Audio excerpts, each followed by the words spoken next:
Hi guys, welcome to this new video on data science for Python.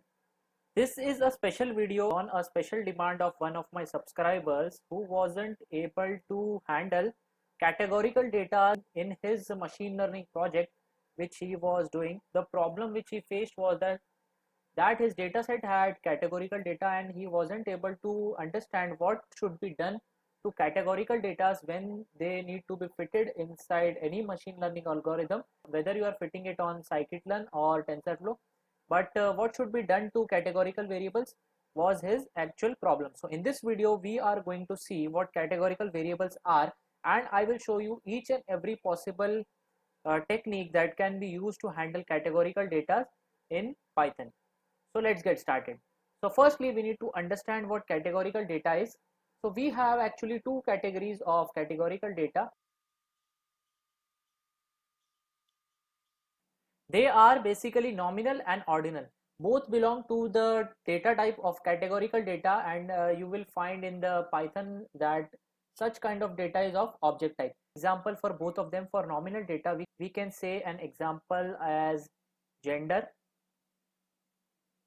Like the data can have the customer information and the customer can be male, she can be a female. So here we have two categories, one is male and one is female, but both of them are individual to each other. They don't have any kind of ordering in them. So such kind of categorical data is known as nominal data. And the other one is ordinal data, example as income of certain groups. So it can be like low income, middle income and high income. So all these three are belonging to certain categories, but it has certain order where the low income is actually lesser than the middle income, is actually lesser than the high income. So such kind of data is called as ordinal data. Let's open a Jupyter notebook and see all the techniques that can be used to handle categorical data with the help of Python pandas and scikit-learn. So let's go through this IPYNB file where I have clearly shown what should be done to different kinds of categorical data in your dataset before feeding it to any machine learning or deep learning algorithm. So we will import some dependencies, that is NumPy pandas, definitely for reading the dataset. We will be reading this data which has some housing data of Melbourne city. So now let's check out for the first three rows of our dataset using the head function. So we have the fields here. So let's check for the data types of all these features. You can see here most of the data types in this data set is of type object. That means they are like categorical datas. So now let's create a separate data frame where we only have the type of object. So for that we have this select type methods, and in that we can write the object type as object. In that we can write include object type as object, and we will be writing this copy function which will copy it from this original data frame object and fill it inside this object data frame. We can see here a new data frame which has only the data type of object. That means all the features here are kind of categorical data only. So now let's check for missing values in our data set. So for that we are using isNull sum. So we have like some missing values in this council area. So let's first check for all the categories that are inside this council area feature. So we use the value counts method here. So we get this many categories. That is, I think, the location of the country, where these are the different locations, which itself is a kind of category. Now let's fill the missing values with the mode of the category. So here we have the maximum number of data of this category, that is moorland. So let's fill all the missing values with this fill method of your pandas, and we'll fill the council area as moorland. So now let's again check for missing values. So you can see now that there is no missing values in our dataset. So the first method to work with categorical data is find and replace. On our object data type of this feature method, we'll check for the value counts. So we can see here that these are the different categories in our method feature that we saw earlier. So here is the method, and these are the different categories in the feature method. So this is like nominal data, it is not ordinal data because it doesn't have any kind of order. So what we can do is that we can simply replace it with any kind of label. Here I have declared an object that is a dictionary, and it is simply replacing this all these categories with integer values. And using the replace method and writing the in place equal to true, we get all the data in the method replaced, that is object type data is now converted to integer type. So now if we check for the data type, so you can see here that method which was earlier an object type is now changed to integer 64. The second solution to categorical data is label encoding. So we'll be seeing it on a separate feature, that is the type feature here that we have.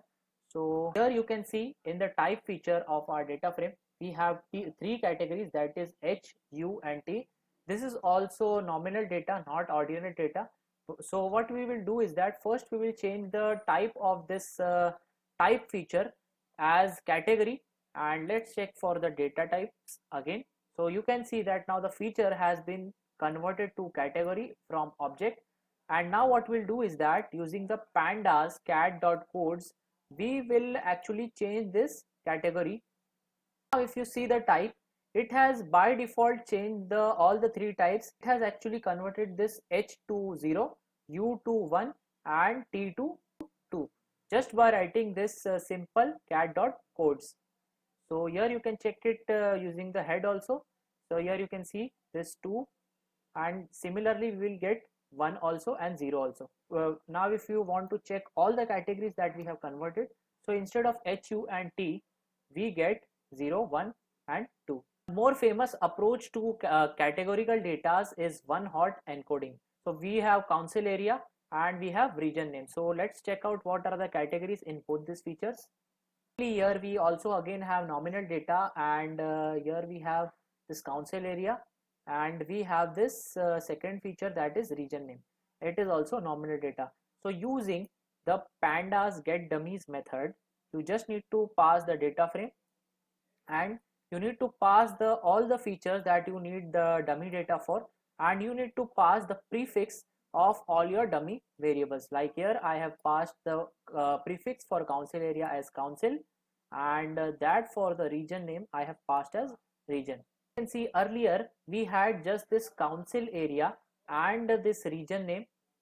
So here you can see we had the council area, we had the region name, but now after using the PD's get dummies method, we get separate columns for different type of council that are inside our data. That is, all the categories are splitted to separate columns. So we have here council of biennial, Bayside and so on. As many categories that are present in our feature will be separated to different columns, and in the same way the region column also has been separated in separate columns. So here we have region Eastern Metropolitan, region Eastern Victoria and so on. So this type of data can be easily fitted to any machine learning algorithm instead of this categorical data. The fourth technique that you can apply to categorical data is custom binary encoding. So this is kind of one versus all encoding. So I will explain you with this feature suburb. So here I have this suburb feature, and it has certain categories, that is this.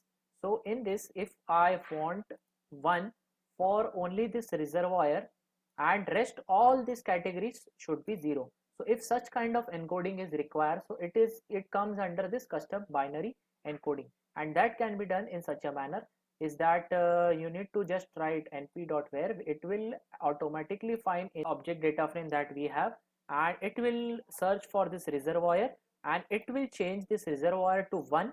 All the other categories that doesn't belong to reservoir will be converted to 0. Create a new object, new data frame, where we have only this suburb and this suburb binary, so that we can exactly compare. So in this data frame that we have created, we will use the query to check for reservoir.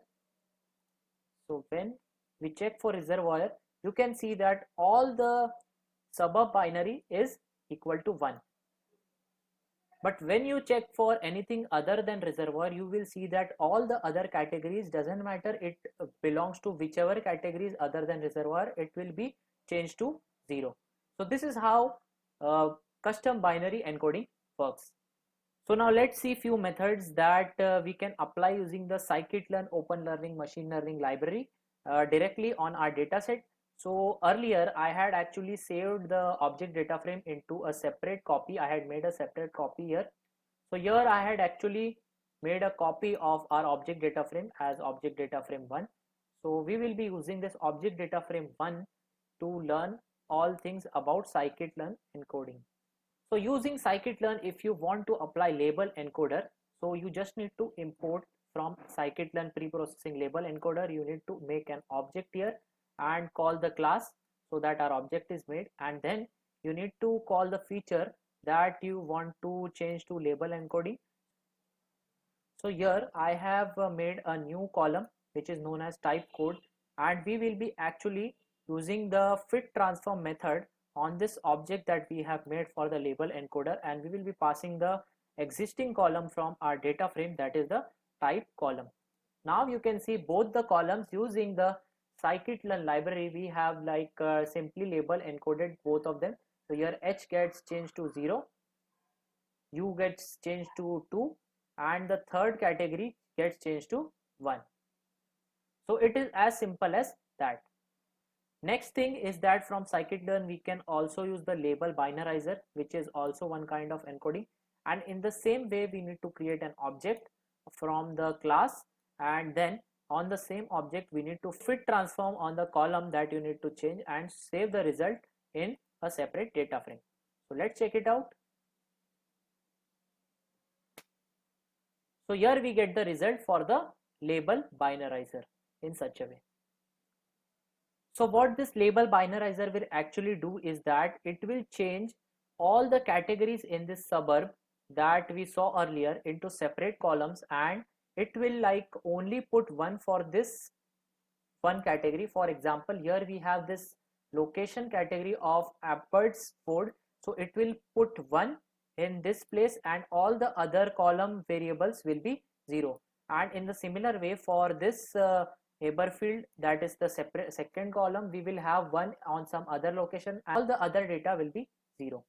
So if like we just scroll here, you will see that this 1 here, so at this only location we have Williamstown is equal to 1. That means Williamstown is the category here, and for rest of the data we have 0.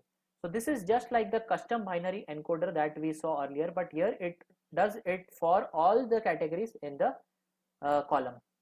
Next is we will be seeing some advanced approaches to handle categorical data. So we have a module in Python for handling such kind of data.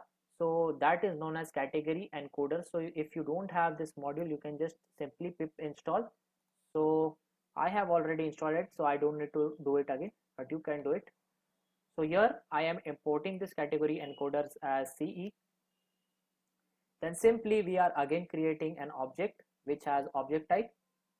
Then we are fitting this backward difference encoder on this methods column of our object data frame, and using the encoder.fit on the entire data frame verbose equal to 1, we will just fit transform. So let's check out for the output. So you will see here this method is now encoded. It is not in the type of category. So how this backward difference encoder works, that is like out of scope of this video, so you can just research some more parts on how this backward difference encoder actually works. And in the same way you can also use this polynomial encoder as an advanced encoding technique for categorical data. So same way, just you need to create an object, you need to call the polynomial encoder from this module and pass in the column that you want to transform. Then you need to use the fit method, and then you need to just call the transform method. You can see now this method has been changed from categorical to polynomial encoding to fit to a machine learning algorithm. So this is how actually we handle categories in machine learning before fitting it to any kind of algorithm. So I hope that all the things that I have shown you in this video are clear to you. If you have any doubts regarding any of this part of this video that you didn't understood, do write in the comment section. I will try to reply to them. Besides that, I will be leaving the link to this entire IPYMB file as a GitHub link, and also the dataset will be in it. So do check it out too.